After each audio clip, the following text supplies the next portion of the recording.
I'm back, and I'm hoping there's not too much of a lag. I'm noticing there's a lag between me talking and the video, but please bear with that. And I'm also recording this in an audio version, so if you prefer just listening to it, that's going to be available too as soon as I get a chance to upload the audios onto my website. But let's just continue the discussion on 5G and this Wuhan virus or coronavirus, whatever you want to call it, and how it might be affecting the statistics and the numbers, and why we're seeing fewer deaths or fewer major symptoms in certain populations or in certain locations versus what supposedly happened in China. And again, if you haven't listened to the other two videos, I really suggest you do that before kind of moving forward through this series, because I give some background in the fact that at this point, I don't believe we can really trust anything that has come out of the Chinese Communist Party and the propaganda that they usually like to spread. So we have to, in some ways, take it with a grain of salt, although we do know or we believe that the virus is here, right? There have been deaths reported mainly in Washington State. Now, I do want to put this into context, because one of the things that I like to do, or I try to do on my social media page, and it's interesting the way people react and respond to this, but I'm really trying to quell some fears. And eventually we'll get into probably another series just simply discussing faith and fear and things like that. But I just feel like that's my purpose right now, is to not increase the hysteria sort of, and actually to help decrease it. So I try to post things that try to put this in perspective, and I get a lot of pushback, especially from healthcare professionals who I am seeing are very fearful right now. They're very worried about probably their own vulnerability and that of their families that they go home to, and it's understandable. So I'm not judging them at all for that. I'm just saying that much of what I say or post is really intended to quell fear, not to make anyone look stupid or feel stupid or anything like that. It's really just to say, let's put this into perspective, okay? So where I was headed with this was to say, okay, in Washington State, there have been more deaths, it sounds like, than in any other state. Okay, in New Mexico, there have been no deaths so far, thank God. They're claiming there are more cases being discovered every day. Again, I still question the testing veracity and the variables that go into all of this. I really don't know that I trust I'm telling you, I don't trust the numbers, okay? Especially the numbers with regards to the death rate and things like that, because of this discussion on 5G and other environmental, I guess, status, of different places. So it's not just 5G, like I said before. It's 4G, it's Wi-Fi, it's what are you exposed to at home? What's your toxin load? What's your heavy metal toxicity? And so I'm going to get into that a little bit more, but really I'm trying to put things into perspective so that once I move through this series, I can explain more about tools to protect yourself and to maybe reverse things, or just at least to quell the fear in that sense, to say that there are solutions, and it's not like we're just going to sit here in fear twiddling our thumbs and wait for a vaccine to come or some cure, right? Because if you know anything about what I share and what I teach, is that our bodies are capable of self-healing. So, and we're not suffering from a vaccine deficiency or a chemical, medical, pharmaceutical deficiency, right? If we are suffering from deficiencies, they are not going to be filled by unnatural things like vaccines. All right, so this concentration in Washington State of not only cases but also deaths. Let's talk first about the deaths.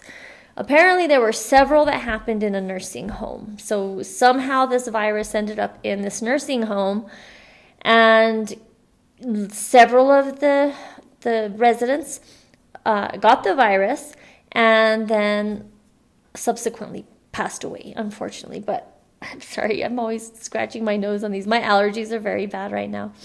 Okay, So in this nursing home, we don't know what the health status was. Obviously, they were elderly, they were probably sick, so they were more at risk. I haven't heard of any other situations. I think they started shutting down nursing homes and things like that to visitors so they could limit that, which was a good idea. So we have to put that into perspective, okay? Now I'm going to go back into the 5G that I didn't finish in the last video that I want to, as it relates to both Italy and to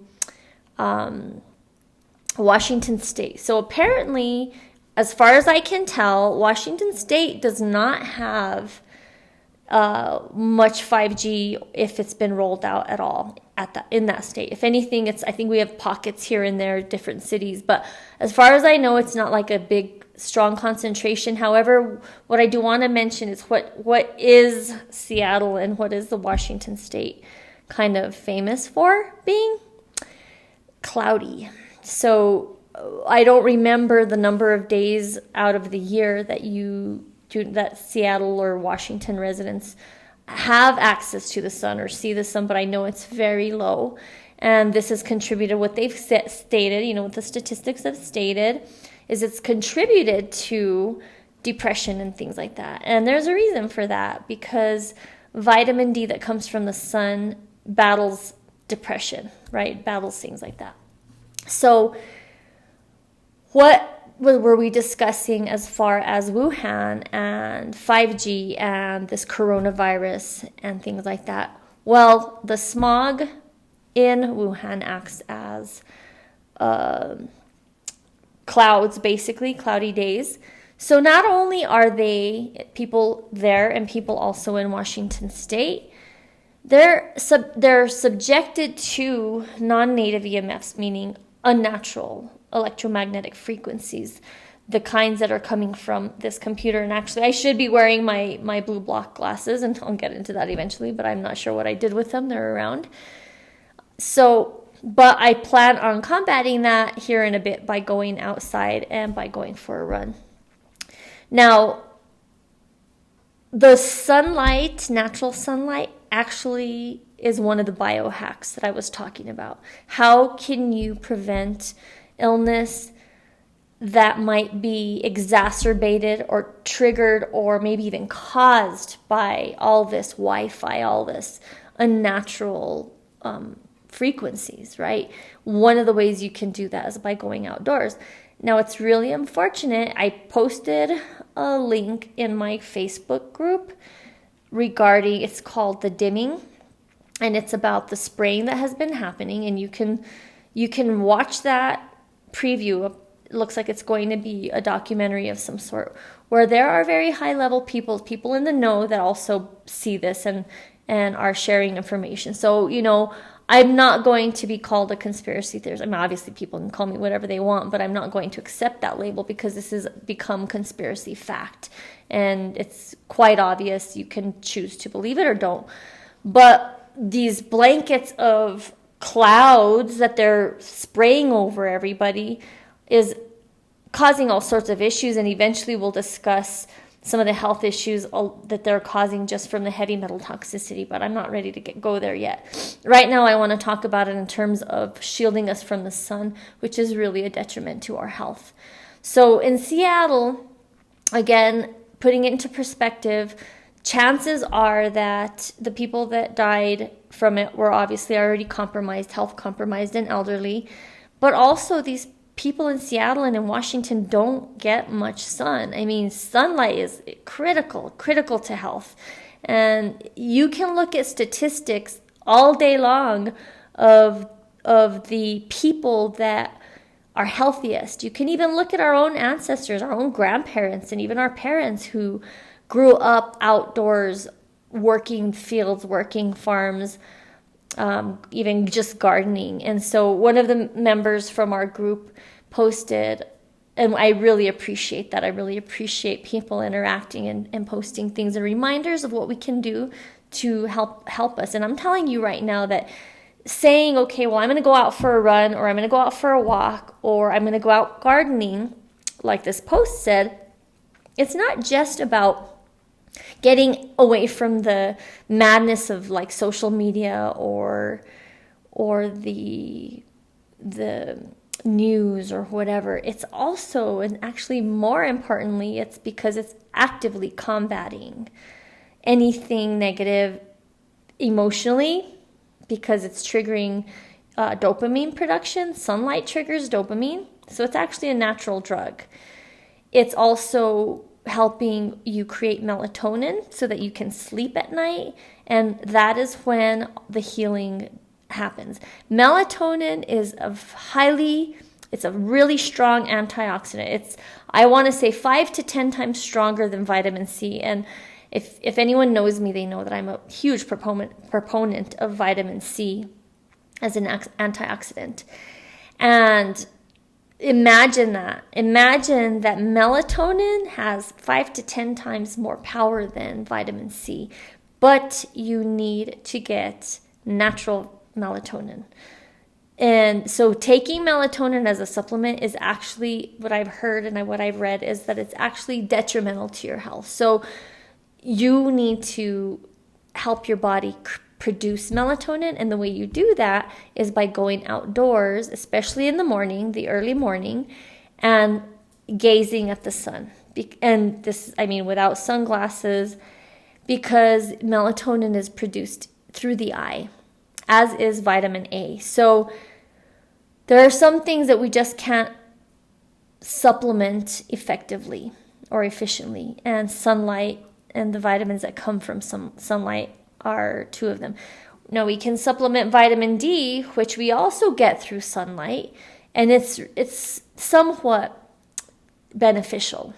But no matter what, you're always better off getting all of your vitamins and minerals and nutrients naturally. Whether it's your food, you want to get your nutrients naturally from your food, or the nutrients and the supplements that come from other things that your body actually synthesizes.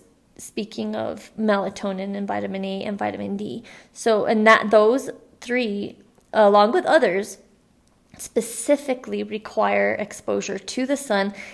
And I mean basically like naked exposure. And when I say naked, I mean that in every sense of the word. So you don't want to shield your eyes. You don't want to wear sunglasses. You don't even want to wear glasses outdoors, because just glasses without the tint is also blocking the rays from coming into your eyes. And that's what you need.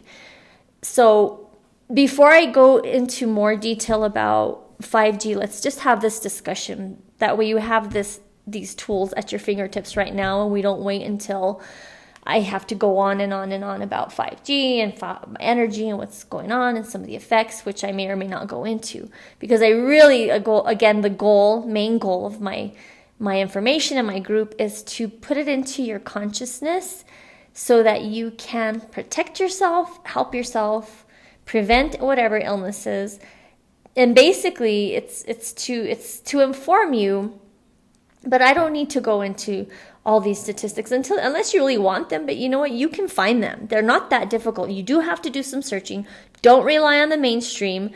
Up until maybe a couple of days ago, I would have said don't even rely on Google. However, something's going on with our algorithms right now. I'm not really sure why. Maybe it's because of this thing that's happening, that you might be able to find this information at this point. I'm sorry, I'm looking at notifications here. I have them on silent. So right now, the tools for you that you have right now for free. You don't need to go buy anything. You go outdoors first thing in the morning once you wake up. If it's cold, try to tolerate it, and I'll get into that. And you can look into Dr. Jack Cruz about this. He talks more about why you should get cold adapted when it's cold. You basically want to adapt to your environment, whatever it is. If it's summertime, then you adapt to the heat. If it's wintertime, you adapt to the cold. But cold adaptation is extremely beneficial for health. That is kind of the opportunity we get to reset our entire health status. And so when you get up in the morning, go outdoors if you can do it for 10 minutes, this would be ideal. I really need to start working on this better, but just maybe build up to it. First thing in the morning, go outdoors, gaze at the sunrise, and try to be as exposed as possible. Try not to be wearing a lot of clothing, even if it's cold. Again, gotta try to adapt to this, right? This isn't easy, but this is one of those biohacks if you're really concerned about it. And I'm not just saying whether or not this virus is triggered or exacerbated by 5G. This is just for overall health. This is for protection and for, again, building immunity and for triggering the production of these vitamins within your own body. So go outdoors for that. Gaze at the sun. When you're indoors, try not to turn any lights on. Try not to be under unnatural light. If you have windows, keep the windows open. Try not to turn any lights on. And again, this is also not advised. This staring at the computer screen all day or staring at your devices, your phone, your iPad, whatever. That's not advised. It's really, again, it's going to disrupt the production of these vitamins within your body. So if you can stay away from that, and again, I have my glasses. If you're going to be in front of a computer, if that's something you have to do for your job, for example, invest in some blue blocking glasses. The better, the more protection, the better. But you can find these online, and I'm sure right now you can find them maybe even cheaper for very inexpensive. I got a pair for like $10, and they work just fine. I need to probably buy some that are a little stronger. If you look at Dr. Jack Cruz, he's surrounded, if he's in a studio, it's like red light. He's got red blue blocking glasses. And why red? Because that's the opposite of blue on the spectrum. And so we can protect ourselves that way. I've talked about this in other videos, which you may or may not have access to. I'm not sure right now where they are located. I think some of them are on my Patreon channel with Evolumination that I have with Michelle Rios Rice, and some of them might just be on my own page. So let's see, where are we right now? Okay, go outdoors, and then when you come inside, again, try not to be under unnatural light. And then go outdoors and at least every hour. And if you can go for 10 minutes, I know that's a lot, do at least 5 minutes. Go for a walk, just walk around, whatever. Again, no sunglasses, no glasses. If you wear regular glasses, and you need them to see, just kind of drop them so that you can get some rays into your eyes.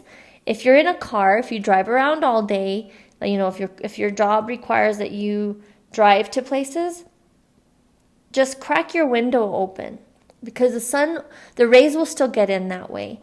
Now, if you're completely shielded with glass, you're not going to get the rays from the sun. So, don't think that just because the sun's beating on you and it's hot that you're actually benefiting from it, because you're not. The glass blocks those rays.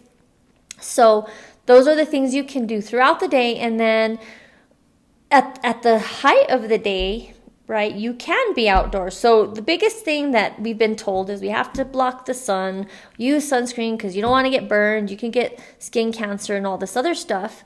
And then that's true. You can not necessarily get skin cancer. I believe other things are triggering that. But you can get sunburned, and getting that sunburn is going to make you more vulnerable to absorbing toxins that might trigger or cause skin cancer. So you don't want to go outside and bake in the sun all afternoon and get burned, okay? And one of the ways you prevent that is by ramping up your exposure to the sun. So you just kind of, like I say, go out periodically, and then at noon or at 2 o'clock in the afternoon, when the sun is kind of at its peak, you're going to be a lot more protected.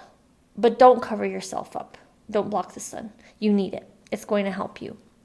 Okay, so there's that. Now let's get back to this topic of 5G, virus, and all of that.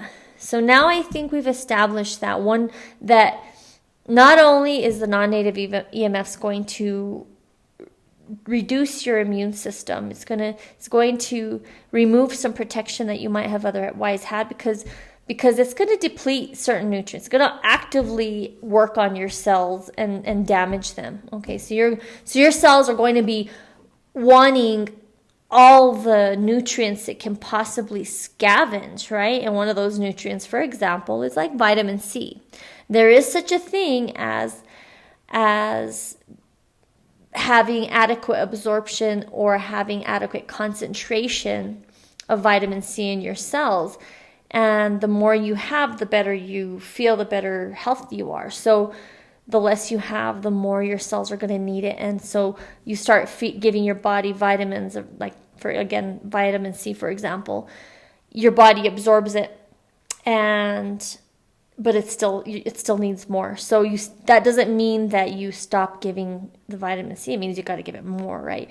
So in terms of damaged cells from 5G, they just need more nutrients. So if you're surrounded by 4G even or 3G, any of this, and it's doing something to your cells, because sometimes, again, as I said in my last video or one of my last videos, is it's also a matter of concentration. So if you have Wi-Fi, plus you have smart meters that are reading your electricity use, plus you live in an area where this is concentrated, and you can tell this when you get on your device and you look for Wi-Fi and it lists like 15 different names of these Wi-Fi routers, I guess, When you see that many, that means there's a high concentration of these signals.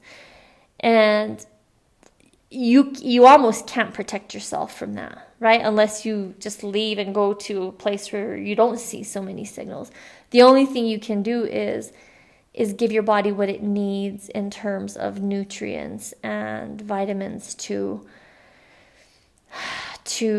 combat that, to compensate for what you're losing, for the damage to your cells. And that's one of the things that the sun does. It helps kind of counteract what the unnatural light is doing. Now at high noon or at noon is when blue light is highest from the sun, right? So the sun, there's a spectrum of light that comes from the sun, a spectrum of frequencies that come from the sun. And our bodies are adapted to those frequencies at those times. If you ramp your exposure being outdoors, then your body becomes accustomed to these EMFs, which are natural. And then at high noon or at noon, when the sun is beating down its blue light the most, well, it's natural, plus you've ramped up so your body can handle it. And your body is going to utilize it as best as it can. Again, creating vitamin D and whatever else happens at that point, or vitamin A, melatonin. If you don't ever go outdoors, or if you never access the sun, if you never have it available to you, and then let's say you get up in the first thing in the morning, you go to your computer screen or you look at your device, well, that is blue light. That is what the sun does at noon. Not first thing in the morning, not last thing at night, but that's what it does at noon.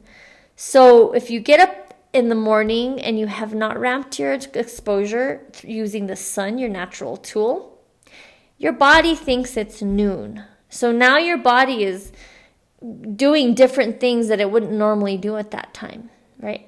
If you're sleeping next to your device, if you are looking at your device after it gets dark, or in the middle of the night when it's nighttime, the sun's down, your body knows this, right? Your body has been adapted to this for all these millennia and all these centuries, that the sun is not there from these, 9 o'clock at night to 6 o'clock in the morning or whatever. And so it's not looking for those vitamins. Now it's producing the melatonin to heal you. But if you're not shutting down your body's, I guess, receptors, well, your body's going to think that it's high noon all the time. It's never going to put you to sleep. Even if you're asleep, even if you actually fall asleep, those processes and functions in your body are never going to begin, because they're not going to know that it's actually time to sleep and heal. So that's part of the other issue, okay? So now, just to round out this video, which I had wanted to make sure that I was very clear on what I meant by why Washington State might be affected more than other states. Now, I don't know about Oregon and these other places that also don't have a lot of access to the sun, but rest assured that there's something else going on that is affecting it or combating it or whatever you want to say, right? Or again, it could be that the virus didn't get into places with people who are vulnerable. Maybe it's that. But let's just round out this discussion and say one of the reasons that I believe that we saw the virus in greater numbers in Washington State is because they do not have access to sunlight the way other states do. So if you want to get into the nitty gritty, if you want to get into these weeds and these woods, go for it, right? Go and look at look at all these statistics they're saying, well, there were more here than here. What's going on here? The question is, but in my opinion, there's just too many variables to even do that. If you have that kind of time, knock yourself out. Personally, I just already know that the energy and the sunlight and lack of sunlight and too much unnatural light is going to affect the health status. And it's going to make you more susceptible to everything, whether it's a coronavirus or the flu or cancer or anything else, really, even diabetes, right? When you eat poorly and all that. So this is my video for today, and I might do another one that won't get posted right away because my internet is very slow. Now, let me tell you, it's kind of a good thing. I live in a rural area where I am not surrounded by Wi-Fi from everybody's homes. There's one place in my house that my computer sees the Wi-Fi from the neighbors, but that's the only location, so I'm relatively shielded. So it's actually a nice thing. It's a detriment when I want to get the information out as quickly as possible, but it's okay. I'm okay with that. So I will get it out to you as soon as I can and as quickly as I can. So I hope you got something out of this video. Please let me know. Please like the video. Please share the video. Share my Facebook group. And of course, subscribe to my channel if you haven't already. Again, some of these will be backed up in other locations. So if you ever can't find my videos on my channel, just either contact me or check out some of the other links I share through my webpage.